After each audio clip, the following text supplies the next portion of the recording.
Hey everybody, what's going on? Welcome to an all-new Talkin Movie Shorts. As always, I am your host, the real Geno Reynolds, and today we're going to be talking just about what was added to Spider-Man Far From Home in this extended cut that I just watched last night. I don't want to talk about the rest of the movie because honestly, the stuff that they added is all in one spot, and it has no real effect on the rest of the film. So if you want to know my thoughts on Spider-Man Far From Home, there will be a link in the description below. And this will be full spoilers. I'm just going to tell you guys what happened. Again, everything happens all in one chunk very near the beginning of the movie. The scenes that they added take place in between where Peter is telling Ned about his plans for MJ, and then the charity event that Aunt May is putting on. After Peter tells Ned his plans, he says, "What do you got going on tonight?" And Peter's like, "I got to take out this gang." And Ned asks him if he needs help, and being some guy in the chair, type of help. And Peter's like, "Nah, I got it."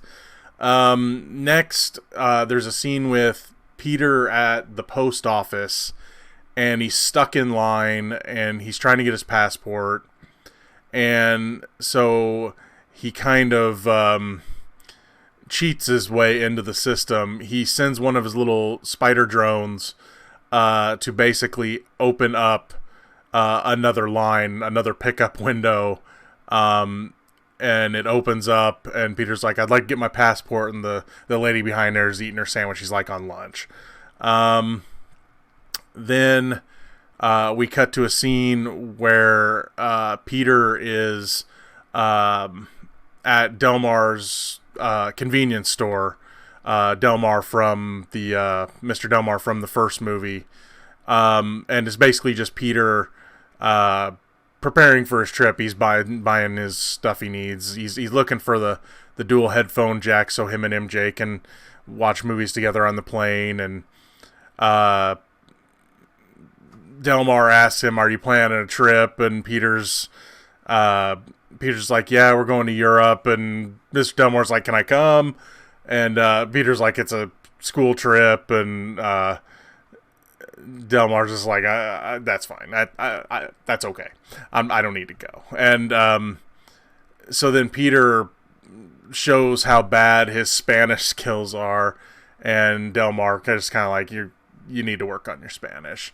Then we see Peter, and this scene, I kind of wish they would have kept all this stuff, because I guess the director said they took it out because it just didn't get the story going. And while I agree the story did take a little while to get going, it's not that bad. They could have kept this stuff, because this scene in particular, even though I'm still wondering why Peter doesn't have any money, because if he's connected to Tony Stark, you'd think he'd be okay. That would take away that, the poor Peter Parker side of his character. But anyway, I did like this scene. It's Peter is pawning off all his old toys. There's He-Man and Thundercats and Star Wars stuff there, and the guy's like, "Are you sure you want to do this?" And Peter's like, yeah.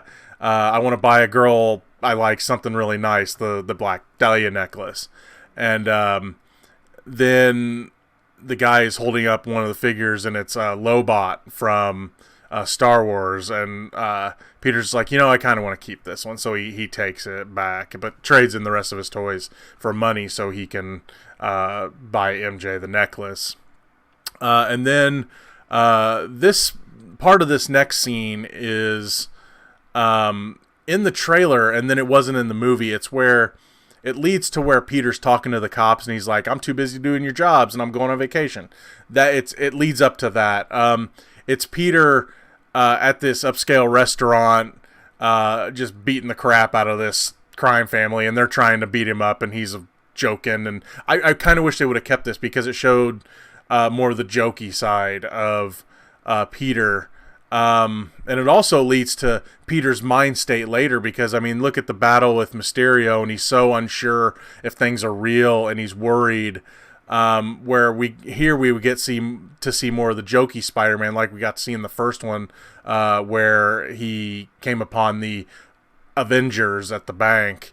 But it's him just kicking the crap out of these guys, and then he's joking, someone shoots him, and he's like, oh, you got me, and then it's like, oh, wait, I'm kidding, it's my suit's bulletproof. And so it's just one cool action scene of him taking down this crime family, and then it leads again to the police showing up, and he's like, I'm too busy doing your job, guys. And they were like, oh, you've seen it in the trailer, and he's like, but you guys gonna have to take care of things for a while because I'm going on vacation. And that's pretty much it. Then it cuts to the charity scene. So that is everything that was in the extended cut. Do you need to go see this in theaters? I mean, if you really want to see it, and they're talking, from what I'm seeing, it's only going to be in theaters. And that whenever they say only in theaters, sometimes that means it's not going to be on the Blu-ray. I don't know if it's going to be on the Blu-ray.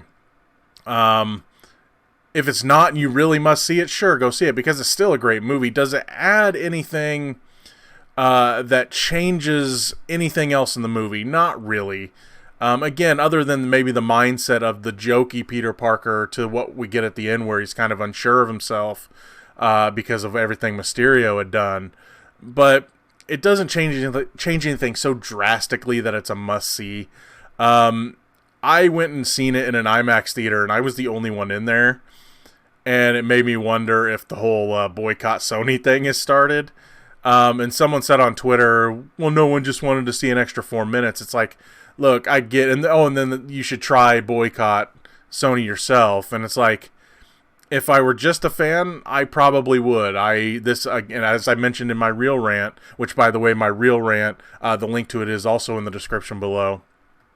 I talk about how there's the fan me and then the critic me.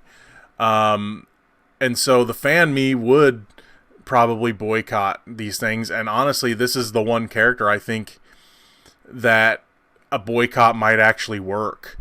But the critic in me was professional curiosity. I had professional curiosity about it. I wanted to know if it changed the movie at all.